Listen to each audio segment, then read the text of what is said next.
দেখছি স্যার সবাই দেখেন এখানে আই গো আমি যাই করিম গোস করিম যায় উই গো আমরা যাই ইউ গো তোমরা যাও হি গোস সে যায় দে গো তারা যায় এখন কি তৈরি করবো make in the sentence make in the sentence understand listen to me আমি বাড়ি যাই আই গো টু হোম আমি কোথায় যাই সবাই বলো আই গো টু সে বাড়ি যায় হি গোস টু হোম তারা বাড়ি যায় দে গো টু হোম তুমি বাড়ি যাও ইউ গো টু হোম করিম বাড়ি যায় করিম গোস টু হোম এভাবে সেন্টেন্স একটা একটা করে তৈরি করতে হবে অনেক সেন্টেন্স তৈরি করতে হবে তাহলে আমরা কিছু সেন্টেন্স তৈরি করি দেখি আমি দেয়া আমার নিজের সম্বন্ধে যে নিজে তৈরি করো লাও আমি স্কুলে যাই তাহলে ইংলিশ কি কও সবাই বলো I go to school I go two আমি মাদ্রাসা ইংলিশ কি আই গো টু আমি মসজিদে যাই গো টু আমি বগুড়া যাই আই গো টু আমি ঢাকা যাই আই গো টু আমি সিলেট যাই গো টু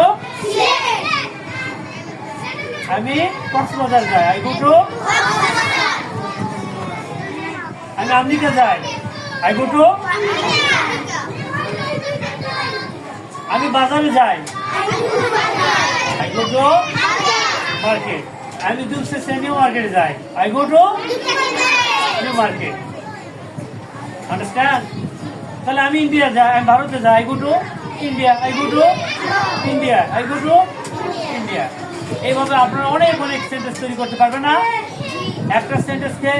অনেক সেন্টেন্সে পরিণত করা যায় যদি আপনারা চেষ্টা করেন try to again practice make a man a perfect practice কি করে তোমাকে কোন কি করে চলবে একটা প্র্যাকটিস করো ঠিক আছে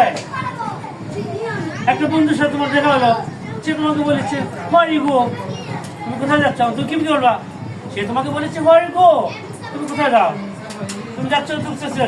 কোথায় দুপসে নিউ মার্কেটে তা কি বলবেন আই গো টু দুপসে নিউ মার্কেট এখন সে তোমাকে প্রশ্ন করছে বাট হোয়াই কিন্তু কেন যাচ্ছ বাট হোয়াই তুমি কি বলবা বলো আই গো টু দুপসে New Market buy a shirt আমি দুপসে নিউ মার্কেটে যাচ্ছি একটা কি কিনতে শার্ট মানে জামা কিনতে কি কিনতে জামা কিনতে এভাবে আপনারা ইংলিশ শিখতে পারবেন না অনেক ইংলিশ শিখতে পারবেন ঠিক আছে একটু বলো তো আমি তুমি বলো যাও একদম তুমি যাও স্ট্যান্ড আপ তুমি বলো আমি খুলনা যাই জোরে বলো হ্যাঁ ইংলিশ কি কে বলছো ভ্যালুয়ান শিখতে পারো জোরে যাও বলো I go to খুলনা আমি রাবিয়া পার্কে যাই ইংলিশ কে বলতে হবে আমি রাবিয়া পার্কে যাই I go to Rabia park very good sit down thank you very much next টাইমে আরো ভালো কিছু শেখানো হবে ঠিক আছে আজকে আমরা এখানেই শেষ নেক্সট টাইম আপনাদেরকে আরো ভালো কিছু ইংলিশ শেখানো হবে স্পোকেন ইংলিশ শেখাবো ঠিক আছে thank you everybody very much